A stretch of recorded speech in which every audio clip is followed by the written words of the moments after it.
All right, let's dive into the life of Sayyid Abu Fadl Borqei. A fascinating Iranian cleric. Exactly. And his memoir, well, it's a gold mine for anyone who really wants to understand Iran, especially from the Pahlavis right through the early days of the Islamic Republic. Oh, absolutely. We're talking firsthand accounts, political intrigue, religious The whole clashes. shebang. And in Borqei, he wasn't one to shy away from a good controversy. Not at all. His memoir, it's more than just personal stories. It Hmm. gives us this amazing glimpse into the power dynamics, between religious leaders and the political scene during a period of just massive upheaval in Iran. So let's go back to the beginning.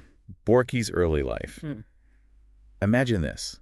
You're trying to get a religious education, but your family's really struggling financially. Tough situation. That was Borky's reality. And yet this financial hardship, it seems like it fueled his determination. Absolutely. He took on like every odd job you could imagine to keep studying. Wow. Real dedication. His faith, it shines through even in those early years. And it wasn't just about learning for himself, was it? I mean, he started teaching super early on. Oh, yeah.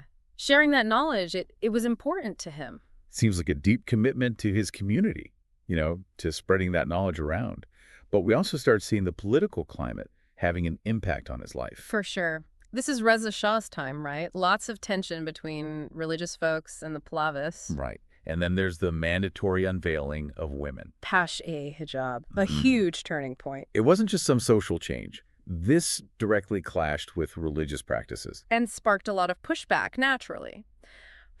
For many, including Borky, this felt like the government interfering with deeply held beliefs. Crossing a line. Exactly. The struggle between secular power and religious customs, it's a recurring theme throughout Borky's life. And it gets even more intense, right? I mean, Borky talks about Reza Shah trying to control everything related to religion. Oh, yeah. Sermons, appointments of religious leaders, you name it. Almost as if influential clerics were a direct threat to his power. But here's the thing.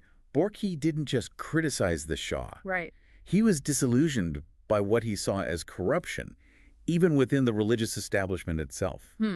He saw some clerics taking advantage of their positions. Exploiting the very people they were supposed to be helping. That really got to him. And he starts speaking out against it, Yeah. right? There's this one story about a mosque leadership misusing funds, basically deceiving the whole community. Not just a difference of opinion, he believed they were betraying, like, the core values of their faith. So Borky's willing to challenge authority. Inside his own religious circle, too. He's not afraid to call out hypocrisy or abuse of power, no matter who it is. That's where Borky stands out. So we're not just talking about disagreements with the government, it's about holding everyone accountable. Absolutely. Even the religious elite. Which brings us to Borky's early acts of defiance. Right. As a young man, in a time when dissent was dangerous, he chose to resist the Shah. Brave. He distributed leaflets criticizing the government. Can you imagine the guts it took to do that? It was calculated, strategic. Borky connected with other influential figures opposing the Shah, like Ayatollah Kashani. Ah, Ayatollah Kashani. And then there's that incredible road trip they took together to Khorasan. Right. The government tried to stop them at every turn. Couldn't keep him down. And the public support they got along the way? Amazing. A testament to Kashani's influence and to Borky's own courage. He put his beliefs into action. But that activism came with a price. Borky was imprisoned several times for his views. Several times. One time that stood out was his arrest after giving a pretty fiery speech.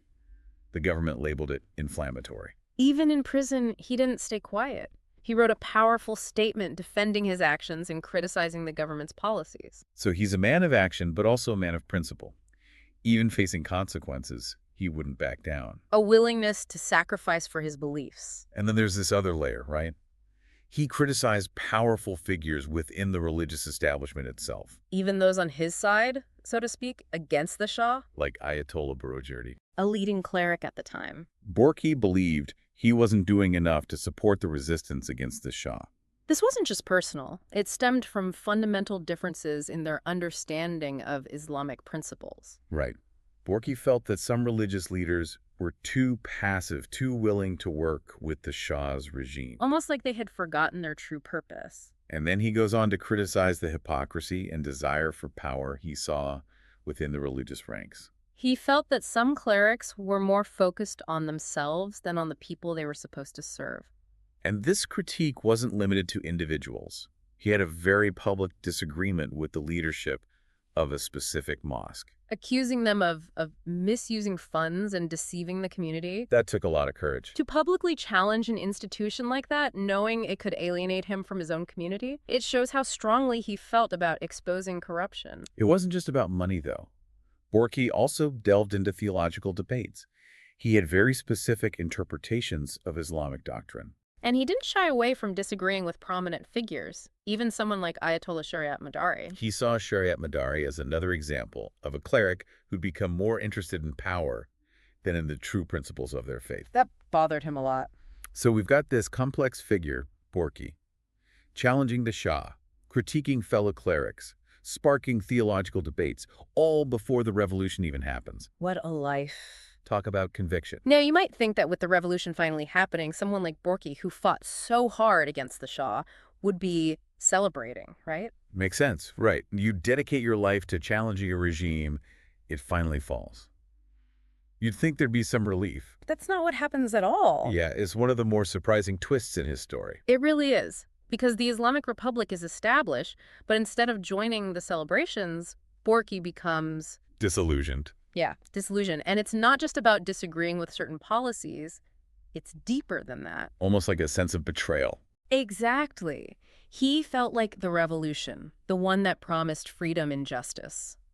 It was becoming something else entirely. Something he couldn't support. Right. Something that was starting to look a lot like the authoritarianism it had just overthrown. And he doesn't hold back in his memoir. No, not at all. He talks about house arrest, about being targeted. He even survived an assassination attempt. It's chilling to think about.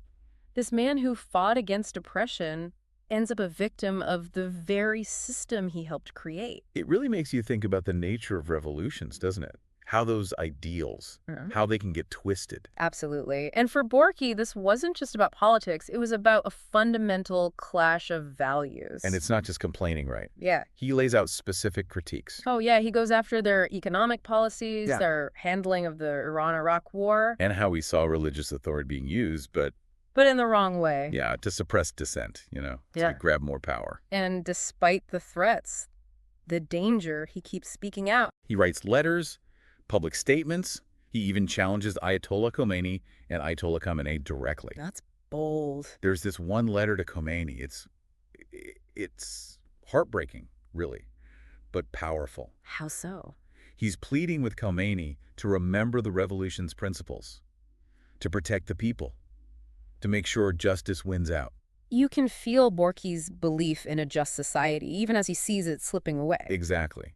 And his critique of the government's handling of the Iran-Iraq war, that's interesting too. Yeah, it wasn't that he was against defending the country. But he felt they were using the war for their own advantage. Right, to silence opposition and to push their agenda. He saw this trend where religion was used to justify policies that hurt people. And that ties back to his earlier critiques of Velayat Takfini. Exactly. He saw how this idea, this concept of divinely granted authority could be twisted. To silence any criticism. His disagreement with Khomeini on this, it becomes even more significant after the revolution. He saw the danger of unchecked Velayat Takfini playing out in real time. And he felt he had to speak out, even if it meant confronting the most powerful person in the country.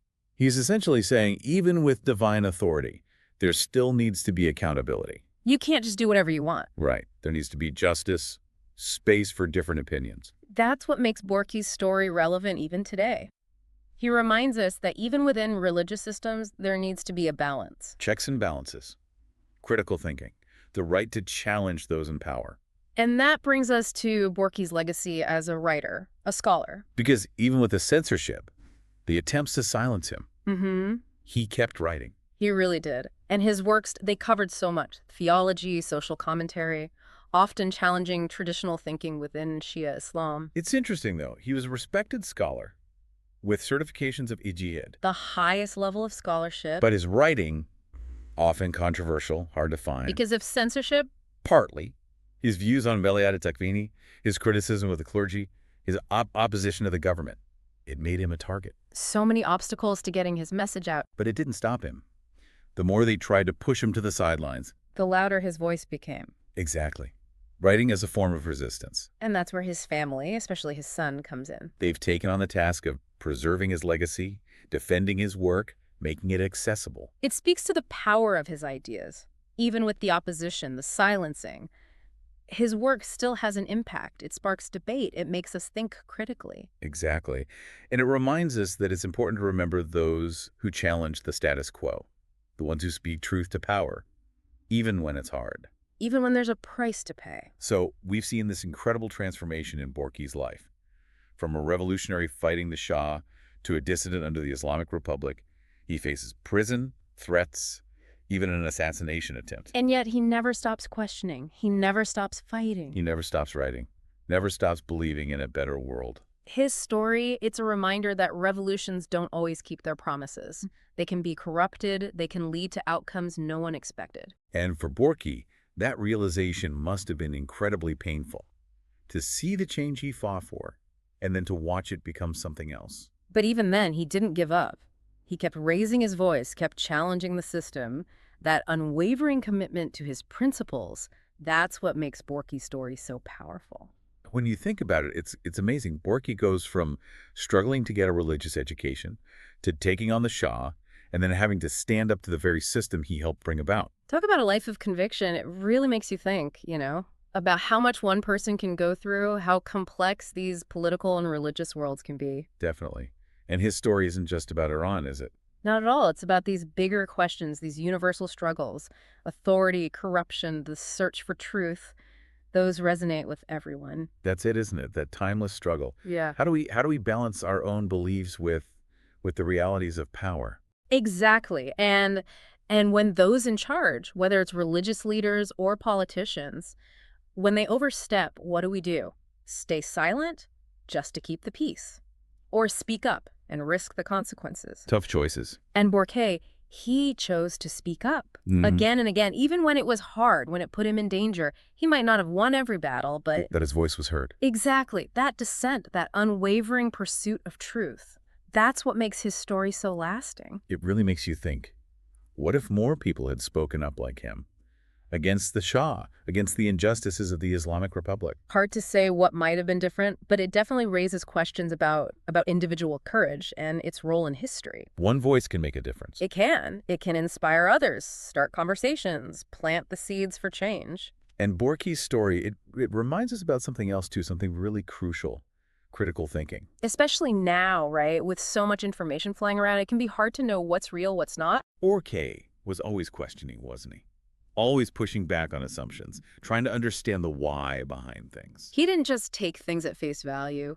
He had to dig deeper, expose hypocrisy, hold those in power accountable. It's like he was doing his own deep dives long before we were even talking about podcasts. Exactly. And that same spirit of inquiry, that thirst for the truth, it was woven into everything he did. But it wasn't just intellectual, was it? Right. There were strong morals there, too. A belief in fairness and justice and speaking truth to power no matter what. And those beliefs, they guided everything he did. So for everyone listening, what can we learn from all this? How can we take what Borqei went through, his experiences, and use those lessons in our own lives? I think the biggest takeaway is about taking action. We don't have to be in some fancy position to make a difference. We can challenge what's wrong, speak up for what's right, even if it's just in our own little corner of the world. And sometimes doing that, it's not going to be easy. Right. Speaking up might make you unpopular. It might make you question who you can trust. But like we've seen with Borqei, those are often the times when your voice is needed the most. And finally, I think Borqei shows us the importance of always learning, always reflecting. He never stopped questioning, seeking out knowledge, and trying to make sense of the world. That's a mindset we can all benefit from, no matter who we are, what we believe. So as we wrap up this deep dive into the life of Sayyid Abulfadl Borqei, It's been quite a journey. it really has. And we've just scratched the surface, haven't And we? there's so much more to explore. Exactly. And for everyone listening, what parts of his story stood out to you? How can we all take that courage, that conviction, that way of thinking, and apply it to our own lives? Because a Borqei's story, with all its ups and downs, it's the story that keeps on going, keeps on challenging us. And in a way, it's a story we're all still writing, aren't we?